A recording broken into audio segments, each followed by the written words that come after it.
Praise the Lord. இன்னைக்கு ஏசப்பா உங்களை பார்த்து சொல்கிற வார்த்தை என்ன அப்படின்னா, என் சத்துருவே எனக்கு விரோதமாய் சந்தோஷப்படாதே, நான் விழுந்தாலும் எழுந்திருப்பேன், நான் இருளிலே உட்கார்ந்தால் கர்த்தர் எனக்கு வெளிச்சமாக இருப்பார். ஆமீன்.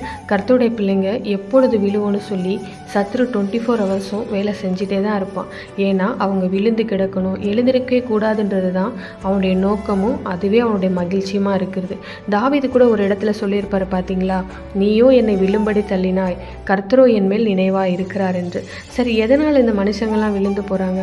நாம் எதனால் விழுந்து போகிறோம் அப்படின்னா பாவத்தினால தான். பிசாசினுடைய தந்திரமே ஒருத்தன் பாவம் செய்வதற்கு ஏற்ற மாதிரியான சூழ்நிலையை உருவாக்கி அந்த பாவத்தில் நம்மளை அகப்படுத்தி விழ வச்சிடுவான். இதை இப்படி கூட சொல்லலாம், ஒரு வேடன் பறவைகளை பிடிக்கிறதுக்காக ஒரு வலையை விரித்து வச்சு அந்த வலை மேலே அந்த பறவைக்கு தேவையான உணவை தானியத்தை தூவி வச்சிடுவான். அந்த பறவைகள் மேலே பறந்துட்டு இருக்கும்போது அதை சாப்பிட்றதுக்காக பார்க்கும்போது கீழே இருக்கிற வலையை பார்க்காம வலைக்கு மேலே இருக்கிற உணவை பார்த்துட்டு அதை சாப்பிட்றதுக்காக அந்த வலை மேலே இறங்கிடும். அதுக்கப்புறம் என்ன, அந்த வலையில் மாட்டிக்கும். அந்த வேடன் அந்த பறவைகளை பிடிச்சிடுவான்.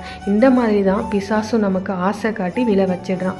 அப்படி விழுந்த ஒருவன் சத்துரு சந்தோஷப்படுறத பார்த்துட்டு சொல்கிறான், சத்துருவே எனக்கு விரோதமாய் சந்தோஷப்படாதே, நான் என்னுடைய அறியாமையினால் கர்த்தருக்கு விரோதமாக செய்த பாவத்தில் நான் விழுந்துட்டேன், ஆனாலும் நான் எழுந்திருப்பேன், நான் இருளில் உட்கார்ந்தால் கர்த்தர் எனக்கு வெளிச்சமாக இருக்கிறார்.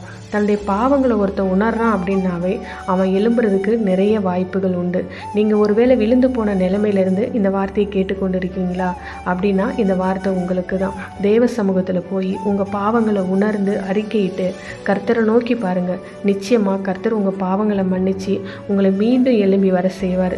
சத்துருக்களுக்கு வெட்கத்தை உடுத்துவார். உங்கள் மீதிலோ நீதியின் கிரீடத்தை தரிக்க செய்து உங்களை வாழ்ந்திருக்க பண்ணுவார். விசுவாசிங்க, விசுவாசத்தோட வார்த்தையை அறிக்கையிடுங்க. நிச்சயமாக கர்த்தர் உங்களை எழுந்திருக்க பண்ணுவார். ஆமீன். God bless you.